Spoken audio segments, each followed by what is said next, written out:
Hey y'all, welcome back to Art with Mackenzie. Today we're going to be painting Supergirl in the most realistic way that I know how. And the most realistic way that I know how is figuring out as I go. So you're going to figure it out with me. Here I lay out all the parts. This is a sculpt from another artist. I'm still working on my own model so I can make y'all something original. But I've never painted a model before, so we're going to give it a whirl. And I got these little cups, which are great to store your paint. Et voila. The link is in the description below. And I use Vallejo model colors. I'm going to start off with the boots and all the red parts with just a basic flat red as the base. Am I supposed to prime it first? I don't know. I got pretty good results. But the boots and her skirt will be painted with red paint. And I made these very high-tech holding sticks, as you can see in the background, to hold up the prints that I'm making.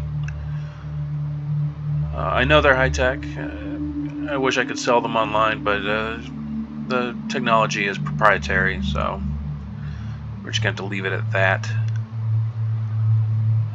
So yeah, just painting a base coat with red. Seemed to work out well. And I don't paint it white because I don't want these to be a bright red. I want them to be more maroonish in color, so the gray undertone of the plastic is perfect for what I need. It's super easy. This thing took like 10 seconds. You just saw me paint it. I'm just kidding. It took way longer than that. And I speed up the process by using my handy dandy heat dryer. So now I'm going to go into the shadows using this flat brown along with flat red.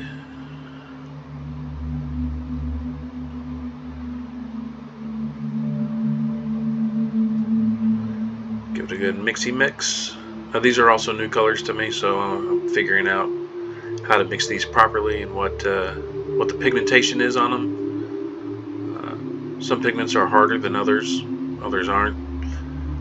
I didn't get the dark that I needed, so I threw in some royal blue, a darker color that I need. I don't add black because that's going to make it a muddy brown, and that's just gross. So to get the color darker, I just keep adding a little bit of blue.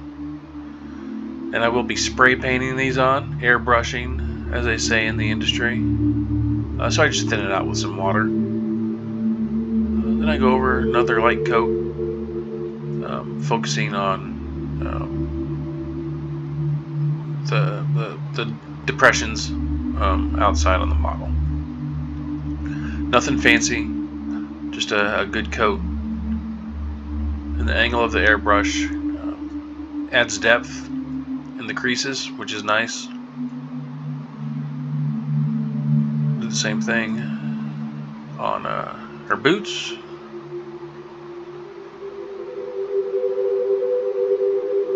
Give it a really nice, good once over.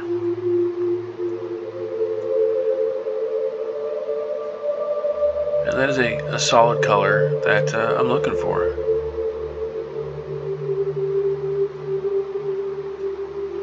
Zack Snyder would be proud, I think. And I did have some oopsie daisies on there. I sanded them off and then just gave it another coat. Seemed to work fine. I add a little more red, a little more royal blue.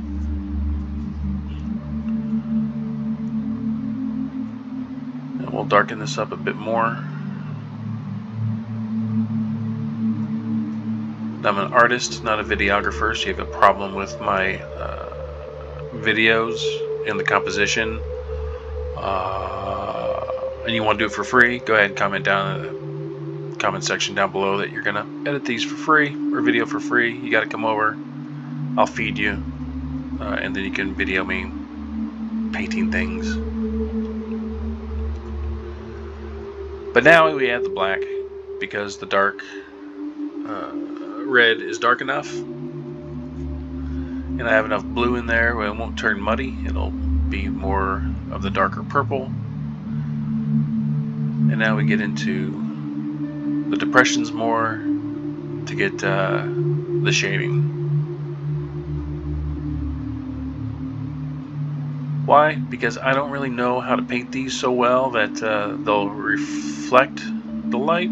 Yeah, reflect the light in such a way that it'll be realistic. So I use painting as a cheat.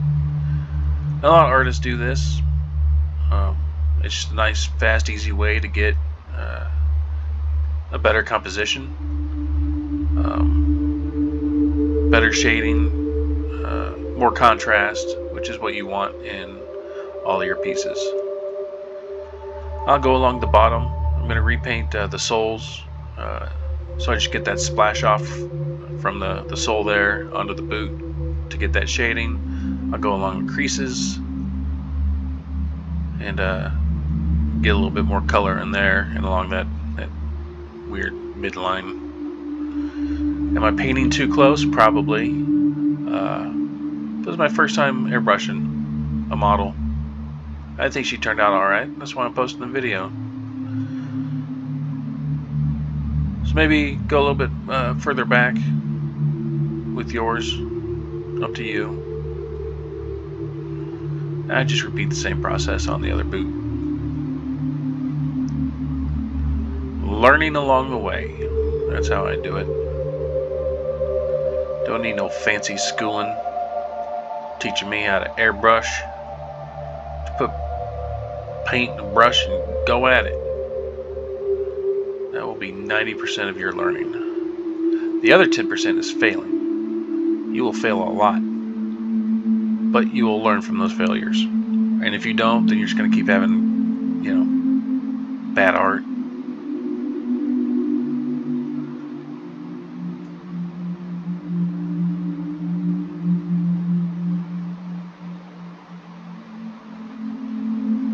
Looks kind of good. Hit it with the heat gun again. Dry it up. Yeah, we got that really harsh contrast line, which is what I was going for. Because we're going to come back and hit it with a highlight. And I mentioned this, the highlights and the shadows on the clothing, for a very specific reason. Is because we are going to paint her skin a realistic color. And it's going to have really good reflections from natural light. That way you don't have to cheat her skin, and she'll look good in any light. Because when you cheat the skin, she'll always look like she is standing in like an open sun, like in an open field. And maybe you don't want that. Maybe you want her on your desktop or on a shelf reflecting the natural light that's in your room. That's what I'm going for here. But it's a lot harder to do with the clothes, so I do cheat it with the clothes.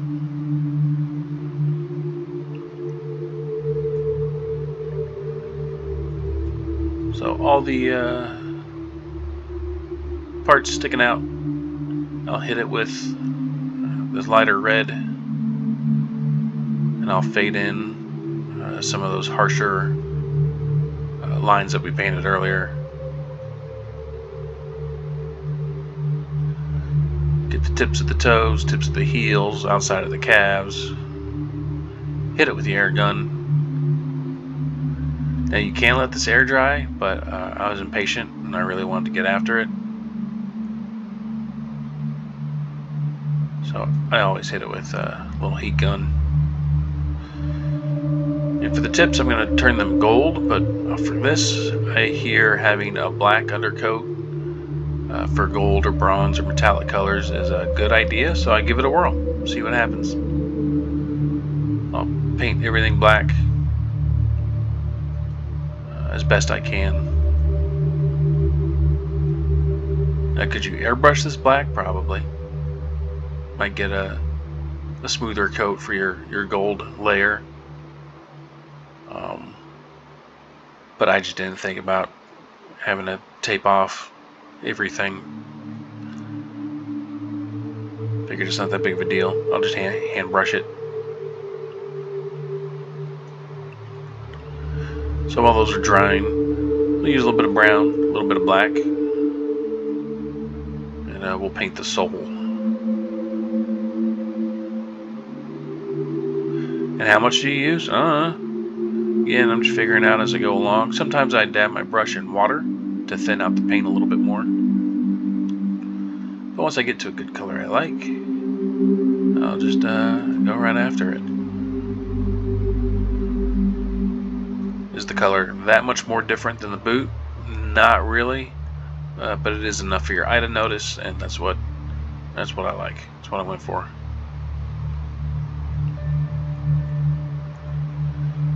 And we'll hit that black again along this little. Is that a belt? It's not really a belt. More of a accoutrement, really. But I'll hand paint it black so I can come back later and then hand paint it in that same gold color. I'll be painting the boots.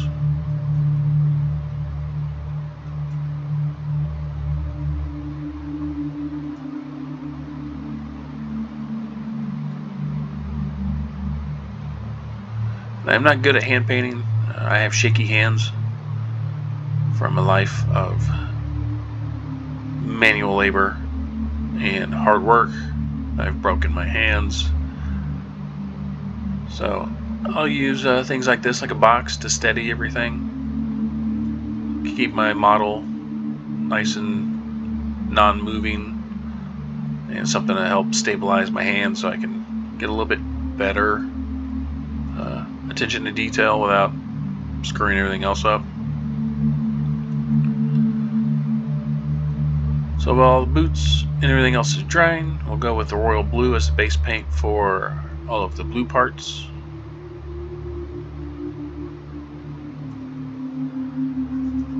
Hit up the top of her skirt,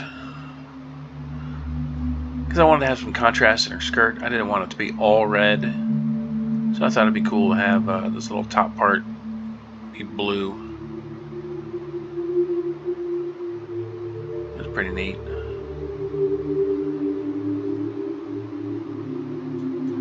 And then I'll just mix a little bit of bronze and gold together.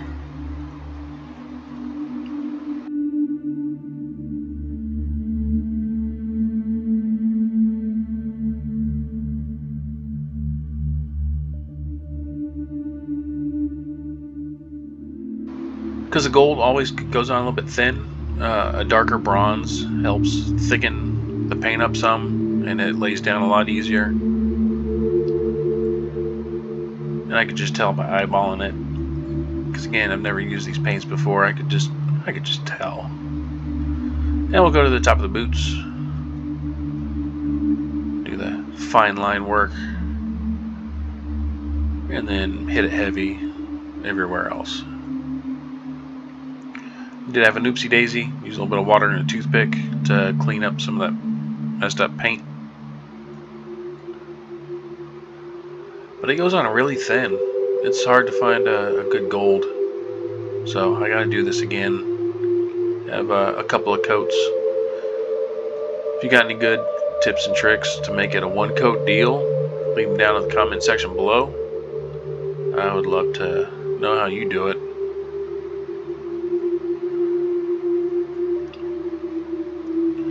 But yeah, I get a good basic base coat.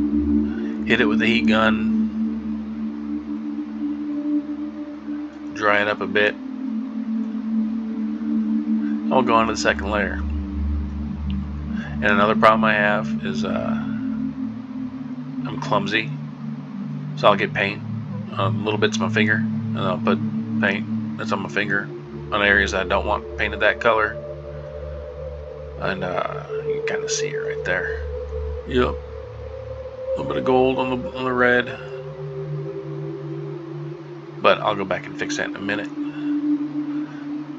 So we'll get to her chest piece. Do the same thing we did with top of her skirt. Basic royal blue.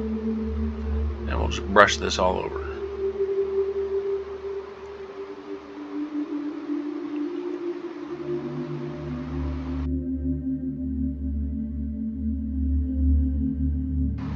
And if you like what you're seeing, make sure to like and subscribe. share with your friends, hit that notification bell for when I drop a new video. I do all kinds of artwork on this channel: sculpting, modeling, painting, sketching. I do it all. So if you want to see it all, you gotta like and subscribe and help this channel out so you can see more of it. There's got a lot of content coming. Now this is the important part: the skin. I will do a basic skin tone with the Vallejo products, and this is just it's basically the primer. I'm priming the piece with the paint. You get full good coverage, because this is what we're going to layer up on. We're going to have several layers that are very thin, that are all semi-transparent, that will combine together once they're fully dried and cured. And sometimes I go fancy with a different camera angle. So this is that second coat.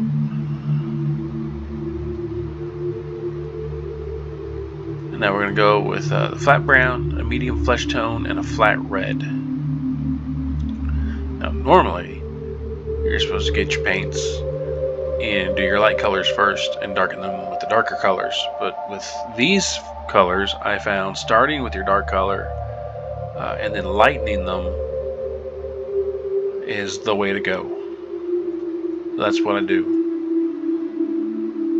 So I'll start off with my flat brown. I'll add that medium flesh tone, pop in some drops of red. Now this is where I discovered I don't like cheating the shading, but I will still keep this technique in because I think it helps with the other layers.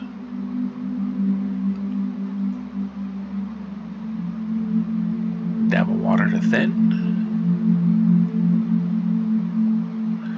Then we're going to show you under the butt, back of the kneecaps, wherever there's a fold or wherever there's detail or definition that I wanted to see, is where I sprayed.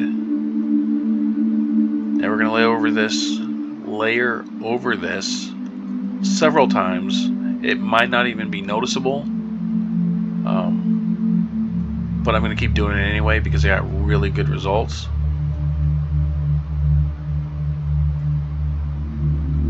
And sure, you can cheat your shading like this, but I like the way light hits naturally, how the shading moves. It's really the tits. So I'll just start off like this and pretend that what we're working on is like deep flesh coloring, and not necessarily cheating the light.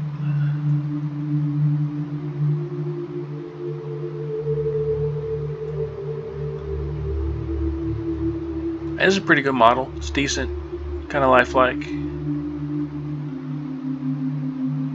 What I'm working on will be a little bit more detailed. Will it look as good? I don't know. I'll figure it out.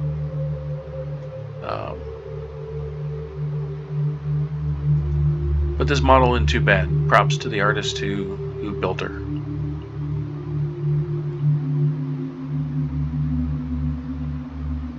I think this is the point, here where I'm faking her abs. I realized I really don't like cheating the shading.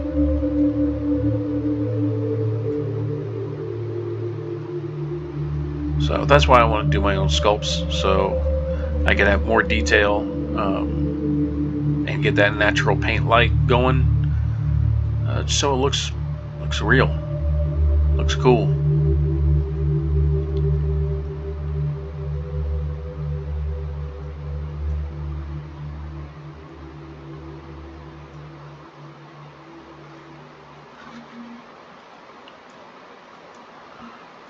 And don't forget the hand. Little itty bitty hand.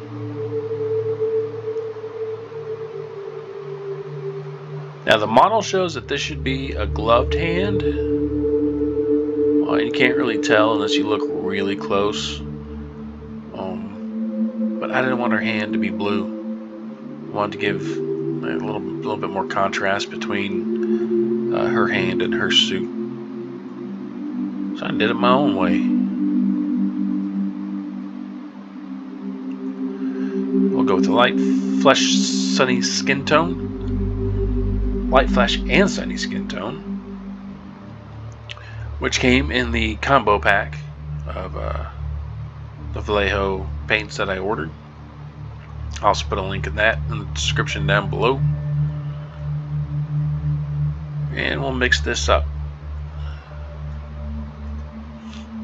And yeah, it's got a yellow tint, which is what I will base all my skin painting on. You know, if you get punched in the arm and you bruise up, when that bruise starts going away and it's no longer brown and purple, you'll see that it's yellow, and that's the idea behind this right here. That fatty tissue that causes your skin to turn yellow, or if you have cirrhosis, you get yellow skin. The biology behind that is why I'm painting the second base coat with this yellow. And you can still see the browning down below. So all of these layers are going to be very thin, very translucent, so you can see subsequent layers through all the paint.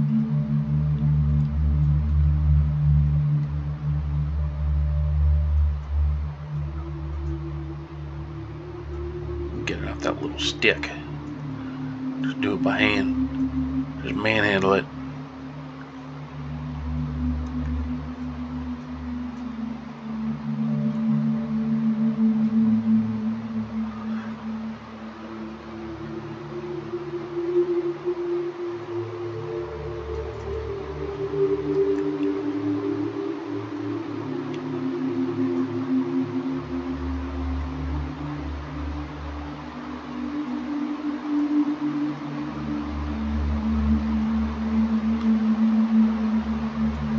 Yeah, this top piece right here was a little bit more difficult than I thought it would be.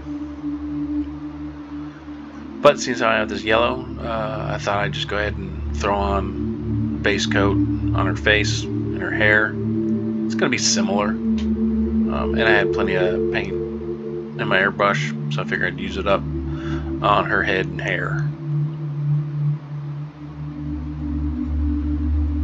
Dry her off with a fancy heat gun. This is where it gets fun. A flat brown, a medium flesh tone, and a flat red on a bristly brush. And we're going to flick the paint all over the skin. Dab it up with some sponges. So what we're going for here is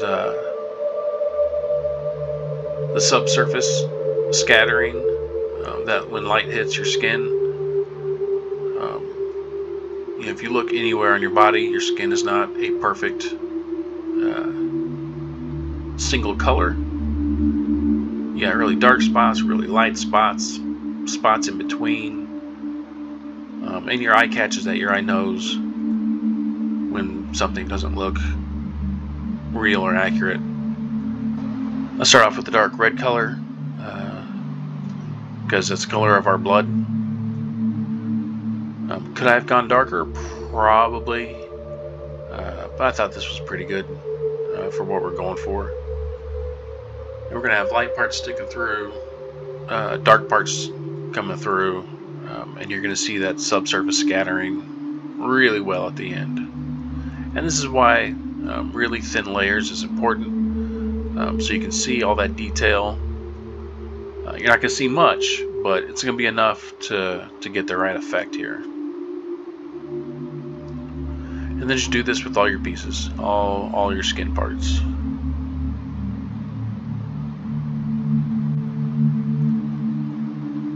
But I do need to come up with a better way to splatter color, because that was kind of a pain in the ass.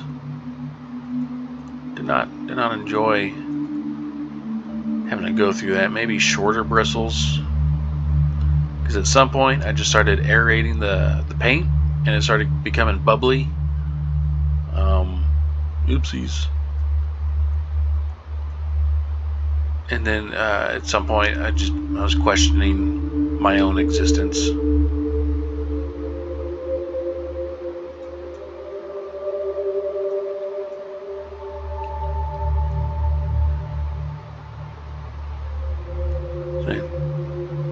Where's the paint going? I don't even know. Did it land on the wall?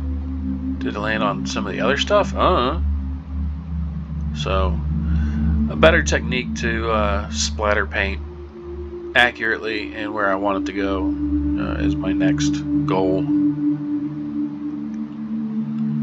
And we'll do the same thing with her belly. And what this does is this will get into those crevices and cracks, like the small of her back here. Yeah, gravity still exists. I need to work on my high-tech sticky stick stands. But as I was saying, these dark colors are going to reflect the light in those crevices in such a way that it will naturally be darker. And that's why you don't have to cheat the shadows so much, is because the paint's going to do it all for you. If you did a solid color, all you would see is that solid color's shading, and your eye would know right off the bat that it's just dumb paint. And here's another example of my clumsiness. I get a little paint on my thumb, so then I transfer the whole thing to her back. But it's not a big deal, because we will be layering, and you're not going to see it too much.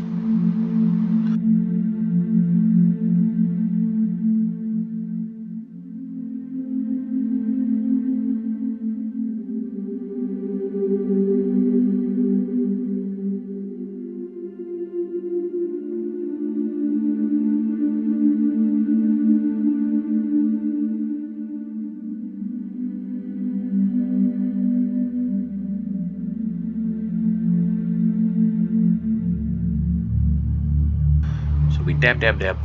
Dab, dab, dab. Dab, dab, dab, dab, dab. And I've got another half hour of Supergirl painting to do. So we're going to do that in another video. It'll be a follow-up video. This is going to be a two-part video. So if you've gotten this far, thanks for joining me. And if you haven't gotten this far, then you just missed out on like 30 minutes of quality content. And if you want to see more, you got to make sure to like this video, because it helps my channel out, and comment down below any thoughts that you have on these painting techniques. And I'll see y'all in the next one.